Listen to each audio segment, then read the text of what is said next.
If you have a constantly irritated or painful SI joint and you can't seem to find a long-term fix, this video is for you. Typically when I see issues or pain at the SI joint, there's a common theme I see with how it presents. And there's certain positions of the joint it can't access, and I'm gonna show you how to get that and also decompress it at the same time. Now the SI joint does indeed move, the degree of which is up for debate.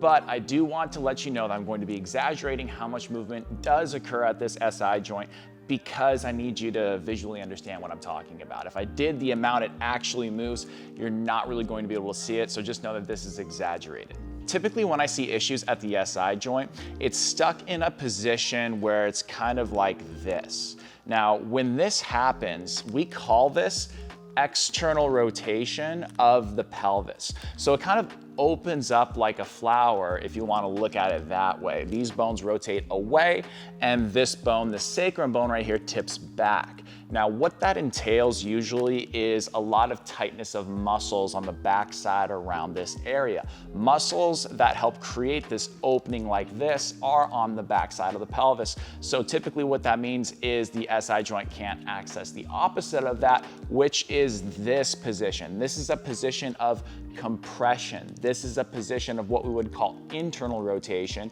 and this is getting the sacrum bone right here to move forward and these bones to rotate back and also in like this. This internally rotated position is the close-packed position of your pelvis and SI joint. This is a position of stability, and this is a position that a lot of people with SI joint issues can't get into effectively. So exercises we're going to focus on help open up the bottom side of the pelvis and again, rotate these bones in. So we're going to be doing some things that help drive this internal rotation at the pelvis and also the sacrum bone moving forward, which should be accompanied by these bones rotating relatively in. This first thing is gonna be just a nice passive decompression activity, and then we're gonna start layering things on it.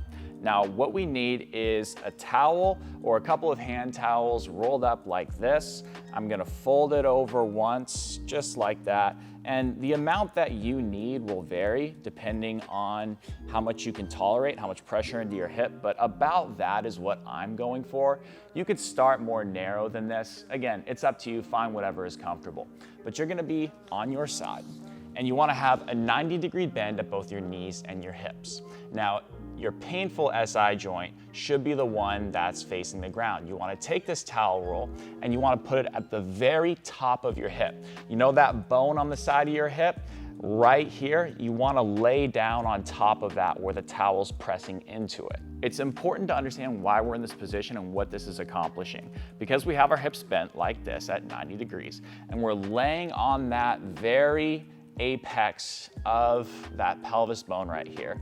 Do you see what that's doing to the pelvis as I put pressure into that towel like that? That is pushing from the side this bone in. So what that's doing is that's creating that internal rotation that's opening up the backside of the pelvis like this and decompressing that space. And now that you have that pressure of that bone going into the towel right there, your head's nice and relaxed, and you have this thing in between your knees, all you really need to do is just sit here and just breathe. Exhale through your mouth. Fully pause, and then inhale through your nose. Okay, now this is the key that can get that bone to rotate in even a little bit more. The exhale will engage your side abs at the end of it if you exhale for long enough, usually about 5 to 10 soft seconds. And then you pause, holding on to that side ab tension, and then you inhale through your nose. You're gonna feel your rib cage open up from front to back, especially in the back. That's gonna be great for further decompressing your low back and also the joint itself. So it looks like this. Exhale softly with an open mouth.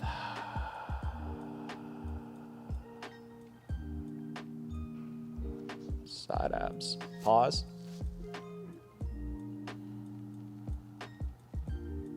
Soft inhale through the nose. It should be a silent inhale through the nose for about 3 to 5 seconds. And again, maintain a little bit of that side ab compression. Now, if you have a partner or a friend or anyone you can use to just give you a quick hand, this can give you even more benefits and open up that space.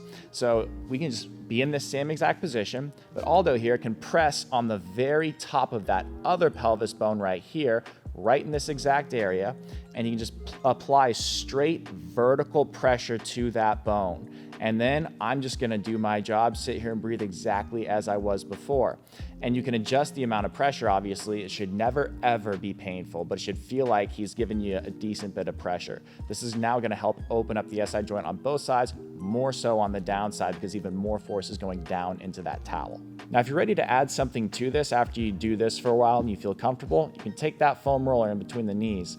And now you can only move through your knee, keeping your feet stacked together. Roll that top knee just a tiny bit further forward when you exhale. And then as you inhale, roll it back very slow.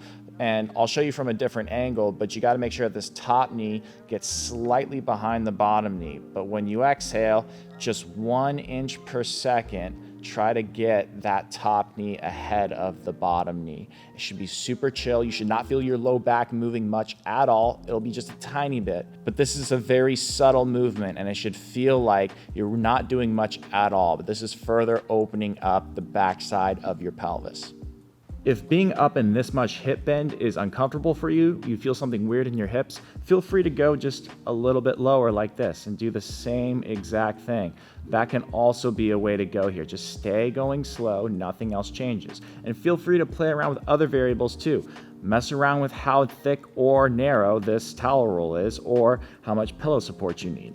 But I would recommend doing this for about 10 breaths at a time if you're just gonna sit here and breathe.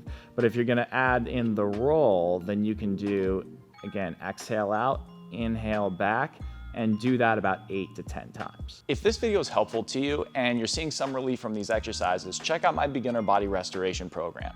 It's designed for anyone to be able to do, and it requires minimal time per day with easy exercises that help address common issues like this at the SI joint and low back. So if you want to learn more, check it out down below in the description. Okay, for this one, we're going to need to find a bench and lay on the floor. Support your head with a pillow if you want.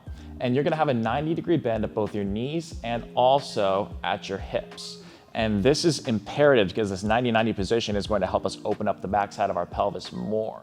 You also need a ball or something compressible. You could take another pillow, fold it in half, but what I got right here is a little bit of a deflated ball, and I'm gonna put this deep within my groin, basically as far down as it can go, while I can still keep my knees in line with my toes. Now make sure your toes are straight ahead, not out, straight up, and just your heels or lower shin are on that bench or whatever you're using. A chair can also be good. You don't wanna be here.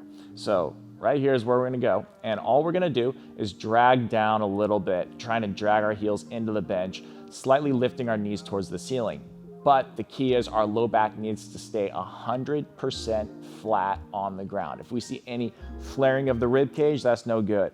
If we see too much hips coming off of the ground, that's no good. It needs to be just a very, very minor tailbone lift, and the hamstrings on both sides should engage back of the thighs. Now we're going to squeeze the ball, just maybe a 3 out of 10 to start. And we're gonna feel a little bit of inner thigh engagement. Make sure your neck is relaxed, make sure your low back is relaxed. And then just do that same breathing you did on the other exercise. Exhale through the mouth.